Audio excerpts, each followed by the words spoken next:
అందరికీ నమస్కారం। ఇప్పుడు మనం వచ్చేసి వైకుంఠగిరిపై శ్రీ అనంత వెంకటేశ్వర స్వామి ఆలయం దగ్గర ఉన్నామండి।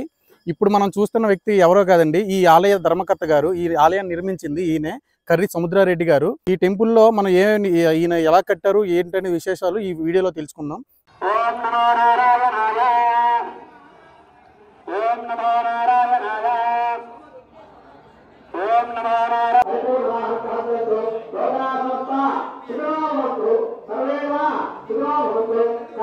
సౌత్ ఇండియాలోని అత్యంత ఎత్తులో నిర్మించిన శ్రీ వెంకటేశ్వర స్వామి వారి ఆలయం। ఈ ఆలయం సముద్ర మట్టానికి 3333 అడుగుల ఎత్తులో తాటిపూడి జలాశయం కొండలపై నిర్మించారు। ఇప్పుడైతే ఈ టెంపుల్ కి ఎలా చేరుకోవాలో ఫుల్ ఇన్ఫర్మేషన్ తో ఎక్స్ప్లోర్ చేద్దాం రండి। ఈ టెంపుల్ మనం చేరుకోవాలంటే వైజాగ్ నుండి వచ్చే వాళ్ళకి 70 కిలోమీటర్లు, విజయనగరం నుండి వచ్చే వాళ్ళకి 50 కిలోమీటర్లు, అరకు నుండి వచ్చే వారికి 68 కిలోమీటర్లు ఉంటుందండి। ఫైనల్గా మీరు ఎటువైపు నుంచి వచ్చినా కూడా కాశీపట్నం అయితే చేరుకోవాలి। కాశీపట్నం నుంచి 18 కిలోమీటర్లు అయితే ఉంటుంది। మీరు టెంపుల్ చూసి వచ్చిన తర్వాత కాశీపట్నంలో ఇంకో 2 ముఖ్యమైన ప్లేసులు కూడా ఉన్నాయండి, వాటిని కూడా చెప్తాను ఇప్పుడు మీకు। కాశీపట్నం జంక్షన్ నుండి 2 కిలోమీటర్ల దూరంలో ఉన్న 500 ఏళ్ల చరిత్ర కలిగిన మర్రి చెట్టులో శివాలయం అండి ఇది। ప్రపంచంలో ఇలాంటి శివాలయాన్ని మీరు ఎక్కడా చూసుండరు। మీరు గనక శివయ్య భక్తులు గనక అయినట్లయితే తప్పనిసరిగా దర్శించవలసిన ప్రదేశం అండి ఈ టెంపుల్। తప్పనిసరిగా చూడండి। చూసారు కదా, మర్రి చెట్టు వేలలో ఉంది ఈ టెంపుల్। ఈ టెంపుల్ వీడియో నా ఛానల్లో ఉంది, తప్పనిసరిగా వెళ్ళి చూడండి। Third place Kasipatnam waterfalls, ఇది చాలా బాగుంటుందండి। అందరికీ నమస్కారం। ఇప్పుడు మనం వచ్చేసి వైకుంఠగిరిపై శ్రీ అనంత వెంకటేశ్వర స్వామి ఆలయం దగ్గర ఉన్నామండి।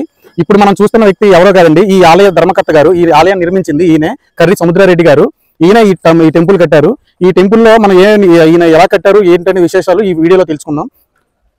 2010లో ఈ ప్రాంతానికి రావడం జరిగింది। ఈ ప్రదేశానికి వచ్చి రాగానే ఇక్కడ వెంకటేశ్వర స్వామి గుడి కడితే బాగుంటుంది, వెంకటేశ్వర స్వామి గుడి కాకుండా ఏం కట్టినా దీనికి అంత సార్థకత అంత పరిపూర్ణత రాదు అని చెప్పేసి వెంకటేశ్వర స్వామి గుడి కడదామని ఆ రోజున అనుకున్నాం। కానీ అప్పట్లో రోడ్ లేదు, కాలినడకన వచ్చాం ఈ 8 కిలోమీటర్లు। వచ్చిన తర్వాత ఈ రోడ్ వేయడానికి ఫారెస్ట్ క్లియరెన్స్ పర్మిషన్లో చాలా టైం పట్టింది। 2022 డిసెంబర్ 19వ తారీఖు ముక్కోటి ఏకాదశి రోజుని పని మొదలుపెట్టాం। శంకుస్థాపన 8 నెలలు మనం లాస్ట్ 2 కిలోమీటర్ రోడ్ అవ్వకపోవడంతో పని మొదలు పెట్టలేదు। అయితే పని మొదలుపెట్టిన 15వ నెలకి స్వామివారిని ప్రతిష్ఠించగలిగాం రికార్డ్ టైంలో। అయితే ఇది కేవలం వెంకటేశ్వర స్వామి భక్తులకి ఆనందింపబరచడానికే చేసిన ప్రయత్నం ఇది। ఇంత ఎత్తు కొండ మీద వెంకటేశ్వర స్వామి గుడి తప్ప ఇంకేది కట్టినా దానికి సార్థకత ఉండదని కట్టడం జరిగింది।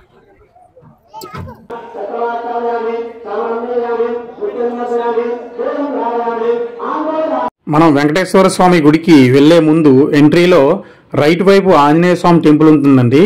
అంతేకాకుండా లెఫ్ట్ వైపు అయితే వారాహి స్వామి ఆలయం ఉంటుందండి। వారాహి స్వామి విగ్రహం చూస్తుంటే గూస్ బంప్స్ వస్తున్నాయండి, అంత ఆశ్చర్యకరంగా ఉంది ఈ విగ్రహం।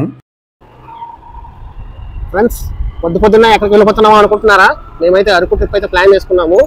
అరకు ట్రిప్ 2 డేస్ ప్లాన్లో ఎలా వెళ్ళాలి, ఎక్కడి నుండి స్టార్ట్ అవ్వాలి అని నా సందేహంలో నేను నా ఫ్రెండ్తో కలిసి వైజాగ్ ఎన్ఏడి జంక్షన్ నుండి అయితే స్టార్ట్ అయ్యాను। ఇప్పుడు పొద్దున్నే 4:30 టైం అయింది। ఈ టైం నుండి మనం అరకులో కవర్ చేయాల్సిన ప్లేసులు ఎలా చూడాలి, ఎంత టైం పడుతుంది, ఏ ప్రదేశాలకు వెళ్ళాలో ఈ వీడియోలో పూర్తిగా అయితే మీకైతే చెప్తాను। అలాగే ముందుగా కాశీపట్నం టెంపుల్ మాట్లాడుకుంటే కాశీపట్నంలో 2 టెంపుల్లు ఉంటాయి, ఆ టెంపుల్స్ను కూడా ఈ సిరీస్లో కవర్ చేద్దాము। ప్రస్తుతం అయితే మనం ఎన్ఏడి జంక్షన్ దగ్గర ఉన్నామండి। ఇదంతా ఎన్ఏడి, వైజాగ్ వాళ్ళైతే ఖచ్చితంగా తెలిసిపోద్ది ఎన్ఏడి జంక్షన్ ఎక్కడ అంటే। బయట వాళ్ళకి కూడా చాలా మందికి తెలుస్తుంది ఎన్ఏడి జంక్షన్।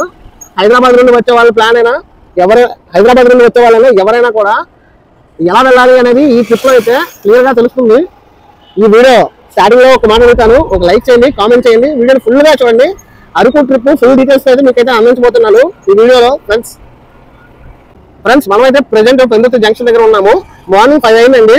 ఏదైనా మన సేఫ్టీ ముఖ్యం కాబట్టి కొంచెం స్లోగా అయితే మా ప్రయాణం అయితే సాగిస్తున్నాము। ఇదిగోండి అన్నగారి విగ్రహం। ఇప్పుడే పొద్దున్నే టీ స్టాల్స్ అన్ని కూడా ఓపెన్ అవుతున్నాయి। రైట్ సైడ్ వెళ్తే కొత్త వలసకి వెళ్తే జామి, అలమండ, భీమసింగ్ వెళ్ళొచ్చండి। మనం వెళ్ళాల్సిన గమ్యానికి అయితే ఫ్రెండ్స్ దేవరపల్లికి రైట్ సైడ్ అయితే వెళ్ళిపోవాలి 24 కిలోమీటర్లు। విశాఖపట్నం బ్యాక్ సైడ్ వెళ్తే 28 కిలోమీటర్లు। అలాగే ఎస్కోట వచ్చి శృంగవరపు కోట 24 కిలోమీటర్లు। ప్రస్తుతం మనమైతే ప్రస్తుతం అయితే మనం కొత్త వలస జంక్షన్లో ఫ్లైఓవర్ బ్రిడ్జ్ కింద అయితే ఉన్నాము. ఇక్కడ నుండి తిన్నగా వెళ్ళిపోతే ఎస్కోట్ అయితే వెళ్తాము. ఎస్కోట్ వెళ్ళడానికి 24 కిలోమీటర్లు అయితే చూపిస్తుంది. ఎంత టైంలో చేరుకుంటామో వీడియోలో అయితే చూపిస్తాను, చూసేయండి ఫ్రెండ్స్. స్ట్రైట్గా వెళ్తే ఎస్కోట్ వస్తుందండి. రైట్ సైడ్ వెళ్తే దేవరపల్లి. మనమైతే బ్యాక్ సైడ్ చూస్తున్నారు కదా, కొత్త వలస రోడ్డు అయితే వచ్చాము. ఇలా స్ట్రైట్గా అయితే వెళ్ళాల్సి ఉంటుంది. మనం ఎస్కోట 28 కిలోమీటర్లు, ఎస్కోట 24 కిలోమీటర్లు అండి. ఇక్కడ నుండి రైట్ సైడ్ అయితే తిరగండి. అక్కడ చూసారు కదా, ఈ జంక్షన్లో రైట్ సైడ్ తిరిగితే మళ్ళీ మీరు దేవరపల్లి వెళ్ళిపోతారు. క్లియర్గా అయితే వీడియో అయితే మీకు చూపిస్తున్నాను చూడండి. ఈ టాటా బొలెరో వెళ్తుంది కదా, ఆ బొలెరో మహేంద్ర బొలెరో వెళ్తుంది కదా, ఆ బొలెరో సైడ్ మనం వెళ్ళాలి.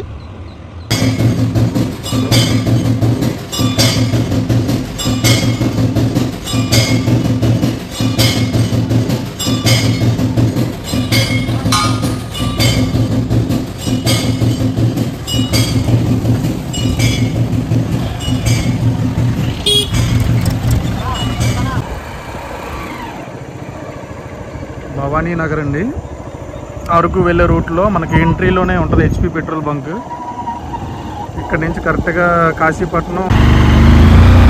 ప్రజెంట్ అయితే మనం కొత్తవరం జంక్షన్ దగ్గర అయితే వచ్చాము. అదే అరకు వ్యాలీ వెళ్ళడానికి 53 కిలోమీటర్లు, పాడేరు వెళ్ళడానికి 98 కిలోమీటర్లు చూపిస్తుంది. NH516E NH516E హైవే అండి, చూస్తున్నారు కదా. శ్రీ శ్రీ శ్రీ కొత్తమ్మ తల్లి అమ్మవారి కాశీపట్నం కోరికలు తీర్చే చల్లని తల్లి కొత్తమ్మ తల్లి అంటారు. చూడండి, శ్రావణ మాసం మొదటి రోజు కాబట్టి జనాలు అయితే చాలామంది ఇక్కడికైతే వచ్చారు. అరకు వెళ్ళిన ప్రతి ఒక్కరు కూడా ఈ టెంపుల్ దగ్గర, ఫస్ట్ ఘాటీ దగ్గర ఉన్న టెంపుల్, ఈ టెంపుల్ ఫేమస్ టెంపుల్. ఈ టెంపుల్ దగ్గర ఆగి మరీ వెళ్తూ ఉంటారు. చూడండి, ఫ్యామిలీస్ చాలా మంది వెహికల్స్ అయితే ఆపారు ఇక్కడ.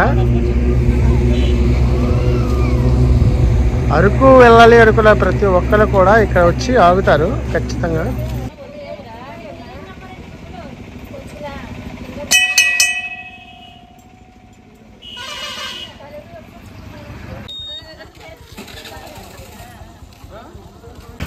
మీరు టెంపుల్కి వెళ్ళే మార్గ మధ్యంలో ఎక్కడికక్కడే మీకు ఇలాంటి బోర్డులు అనేవి ఏర్పరిచారండి. మనకి ఈ టెంపుల్కి ఎలా వెళ్ళాలి వే అనేది క్లియర్గా చూపిస్తున్నారు. అంతేకాకుండా తోవకి మనం ఆల్రెడీ ఘాట్ రోడ్ ఎంటర్ అయిపోయాం కాబట్టి కోతులు కూడా, మంకీస్ కూడా ఉన్నాయి. చూసారు అక్కడ, చూసారు ఎంత క్యూట్గా ఉన్నాయి మంకీస్. ఇంకా మన జర్నీ ఇక్కడ నుంచి అయితే స్టార్ట్ చేసేద్దాం. కాశీపట్నంలోకి అయితే ఎంటర్ అయ్యాము. కాశీపట్నం ఇదేనండి. కాశీపట్నంకి దారి చూపిస్తాను చూడండి. ఈ రైట్ సైడ్ అయితే వెళ్ళాల్సి ఉంటుంది, కారు వెళ్తుంది కదా. ఇక్కడ బోర్డు కూడా మెన్షన్ చేసి ఉంచారు, కాశీపట్నం వైకుంఠగిరి అనంతగిరి విలేజ్ రావను. ఇక్కడ నుండి అయితే 18 కిలోమీటర్లు మనకు ఉంటుంది.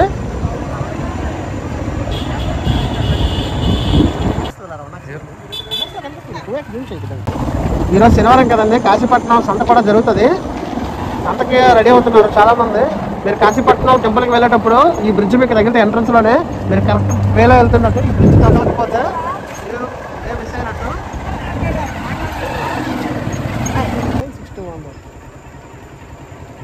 ఫ్రెండ్స్ చూసారు కదా రోడ్డు, వచ్చే వాళ్ళు కొంచెం చూసుకుని రండి. ఇక్కడ నేనైతే చాలా ఆశ్చర్యపోయానండి. వెళ్తున్న వే నుంచి మేము కాశీపట్నం నుంచి ఆల్రెడీ 8 కిలోమీటర్స్ డిస్టెన్స్ వచ్చేసాము. చూస్తున్నారు కదా వాళ్ళు ఎలా కావేడీలతో మోసుకుని వెళ్తున్నారు. ఆల్మోస్ట్ 8-9 కిలోమీటర్స్ దూరంలో మీరు మార్కెట్కి ఇలాగే నడుచుకుంటూ వెళ్తారంట. ఆ మార్కెట్లో, ఇప్పుడు కాశీపట్నం మార్కెట్లో వీటిని అమ్ముతారు అని చెప్తున్నారు. ఇంత దూరం నడుచుకుంటూ వెళ్తూ అమ్మడం అనేది చాలా గ్రేట్ కదండి.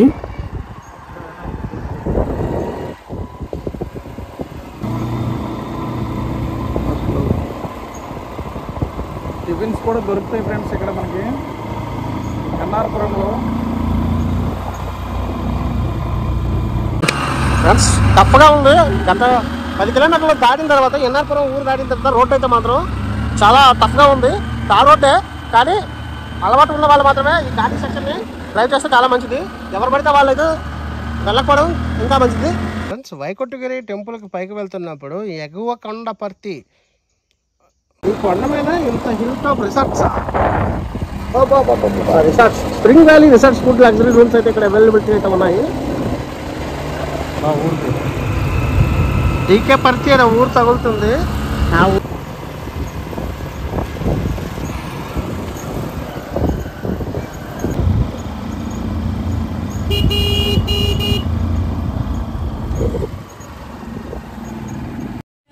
ఫ్రెండ్స్ చూస్తున్నారు కదా, ఇప్పుడైతే మనం ఆ కొండలన్నీ దాటుకుంటూ వచ్చాము. చూసారు కదా ఆ వెహికల్స్ ఎలాగెళ్తున్నాయో, అటువంటి ఆ కొండలన్నీ మనం ఎక్కుకుంటూ వచ్చాము.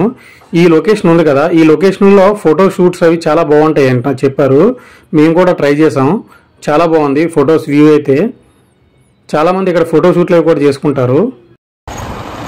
ఫ్రెండ్స్ ఫైనల్గా రోడ్ అయితే అలా ఉంటుంది టెంపుల్ దగ్గరికి. ఇది కూడా ఒక 500 మీటర్స్ డిస్టెన్స్ మాత్రం అలా ఉంటుంది.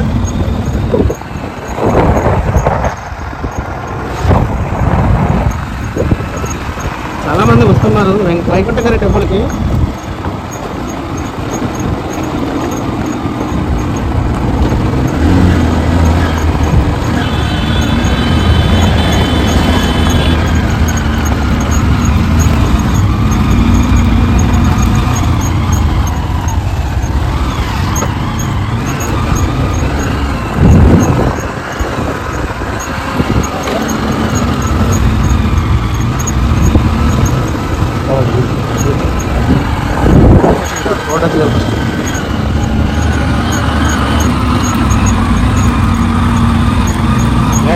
లో యాంగిల్ ఉంది.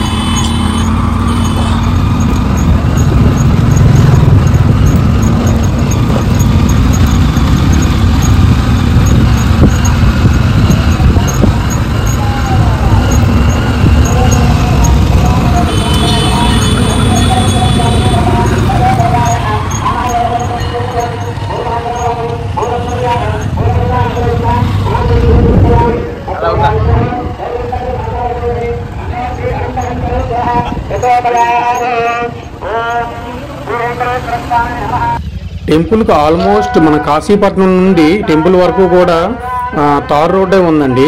కాకపోతే ఒక 500 మీటర్స్ ఇంకా వర్క్ జరుగుతుంది, రోడ్డు వేస్తున్నారు.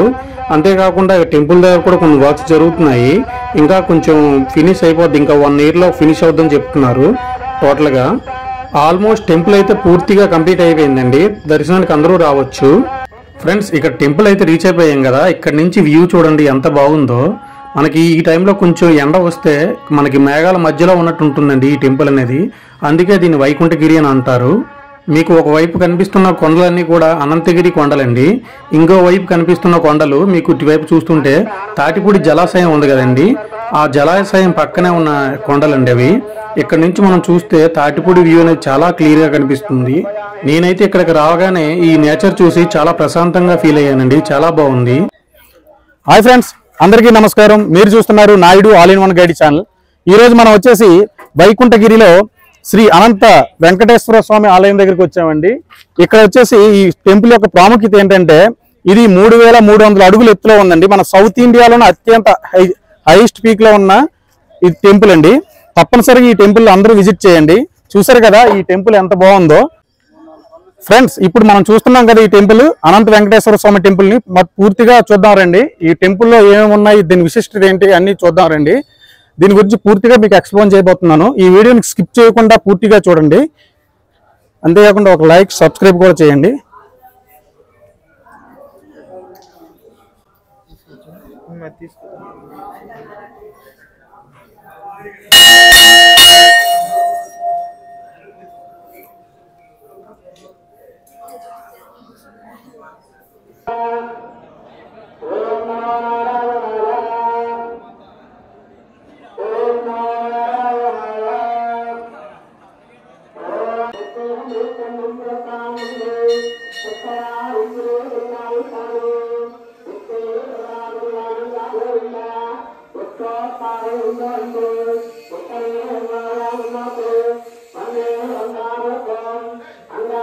ఓం నమో వెంకటేశాయ, గోవింద గోవింద. ఇదేనండి ప్రధాన టెంపుల్ అనేది. మీరు చూస్తున్నారు కదా ఈ టెంపుల్ అనేది ఎంత బాగుందో. అమ్మ స్వామివారు చూస్తే మనకి కళ్ళు నిండుగా కనిపిస్తున్నారు. మీరు కనుక ఈ టెంపుల్కి వెళ్తే దర్శనం అయితే స్వామివారిని దగ్గర నుంచి చూసుకోవచ్చండి. చాలా దగ్గరగా వెళ్తారు మీరైతే. స్వామివారి మీకు దర్శనం చాలా బాగా అవుతుంది.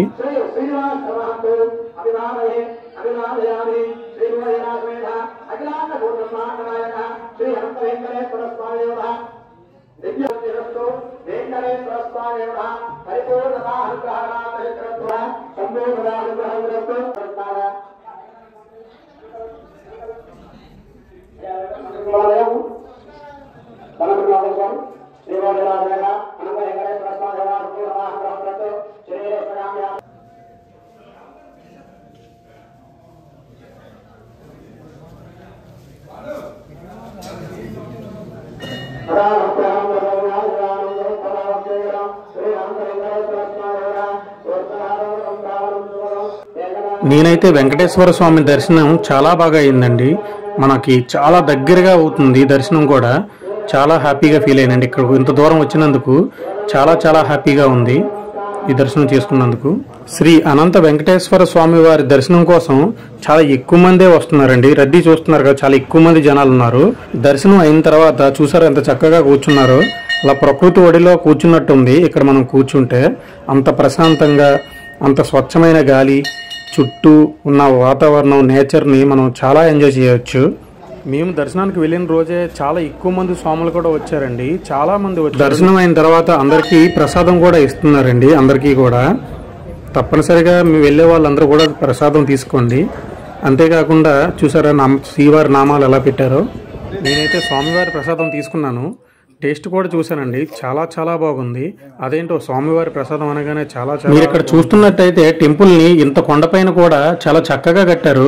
ఇక్కడ మెటీరియల్ తీసుకురావడం, మనం బైకుల మీద, కార్ల మీద రావడమే చాలా కష్టం అనుకుంటే, అలాంటిది ఇక్కడ మెటీరియల్ తీసుకొచ్చి ఇంత పెద్ద గుడి నిర్మాణం చేయడం అనేది చాలా చాలా పెద్ద రిస్క్ అండి. చాలా పెద్ద టాస్క్ అనేది చెప్పొచ్చు. ఏది ఏమైనా కూడా మన కర్రి సముద్రారెడ్డి గారికి ఈ ఆలయాన్ని నిర్మించినందుకు మనం అందరం ధన్యవాదాలు చెప్పాలి. ఇంత మంచి వెంకటేశ్వర స్వామి గుడి అనేది మనకి ఇంత దగ్గరలో కట్టడం అనేది చాలా చాలా మన అదృష్టంగా భావించవచ్చు. మీరు ఇక్కడ చూస్తున్నట్టయితే టెంపుల్ టైమింగ్స్ కూడా ఉన్నాయండి. మార్నింగ్ 6 నుంచి మధ్యాహ్నం 1 గంట వరకు ఉంటుందండి. ఆ తర్వాత మళ్ళీ రెస్ట్ అంట. మళ్ళీ 4 గంటలకే ఓపెన్ చేస్తారు. 4 గంటల నుండి మళ్ళీ 6 వరకు ఉంటుంది. మీరు దాన్ని బట్టి రండి, ఇక్కడ ప్లాన్ చేసుకోండి రావడానికి. మీరు ఇక్కడ నుంచి టెంపుల్ బ్యాక్ సైడ్ వెళ్ళినట్టయితే చూసారు కదా, గోపురాల్లా కనిపిస్తున్నాయి. అదేనండి అక్కడ వ్యూ పాయింట్ ఉంది. అక్కడ నుంచి చూస్తే మనకు తాటిపూడి జలాశయం చాలా క్లియర్గా కనిపిస్తుంది. మేమైతే ఎర్లీ మార్నింగ్ వెళ్ళాం కదా, ఆ ఫాగ్ వల్ల అది మాకు క్లియర్ అవ్వలేదండి. కొంచెం అది ఎండ వచ్చి మధ్యాహ్నం టైంలో మాత్రమే ఆ వ్యూ అనేది కనిపిస్తుందంట, ఆ జలాశయం అనేది. ఆ మంచు వల్ల అయితే మాకు కనిపించలేదు. మేము అది ఒక్కటే డిసప్పాయింట్ తప్ప మిగతా అంతా చాలా హ్యాపీగా జరిగింది. దర్శనం కానీ, ఆ నేచర్ కానీ అంతా చాలా చాలా బాగా జరిగాయి. ఇదేనండి ఆ వ్యూ పాయింట్. చూసారు కదా ఎంత బాగుందో. ఇక్కడ సన్ రైజింగ్ ఇంకా లేట్ అవుతుంది. ఆ మేఘాలు పూర్తిగా క్లోజ్ చేసేసాయి. రూట్ అయితే చాలా టఫ్గా ఉంది.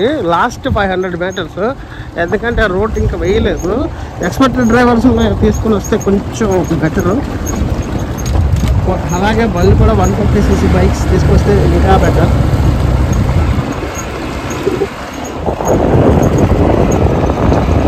ఫ్రెండ్స్, ఈ వీడియో మీకు నచ్చిందని అనుకుంటున్నాను.